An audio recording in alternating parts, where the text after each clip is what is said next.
আমরা 5ই আগস্টের আগের থেকে আমরা বিএনপি করি। এই অত্র অঞ্চলের সমাজের সবাই জানে আমরা মামলা খেয়েছি, জেল খাটছি, সমস্ত কিছু করছি। কিন্তু আমাদের এখানে এই বিভ্রান্তি করার জন্য শ্যামল নামে একটি ছেলে আছে এখানে তলা মঞ্জুয়ালি সাহেবের বসবাস করে।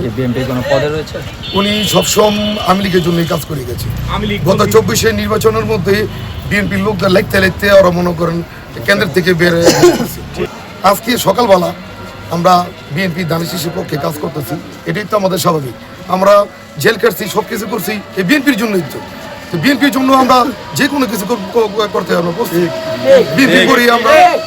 এখন শ্যামল এসে আমাদের বলতেছে তুই দানের শীষের পক্ষে কাজ করতে তোরা সুন্দর করে তোর দেখামু ওইটা সেইটা আমাকে ধমকি দিচ্ছে। বলছে ওর সাথে নাকি বহুত বড় একটা শক্তি ওর সাথে আছে আওয়ামী লীগের। ও এই 5ই আগস্টের আগে তুই এখানে হাদিস সাহেবের লোকজন এনে এখানে সমাবেশ করছে।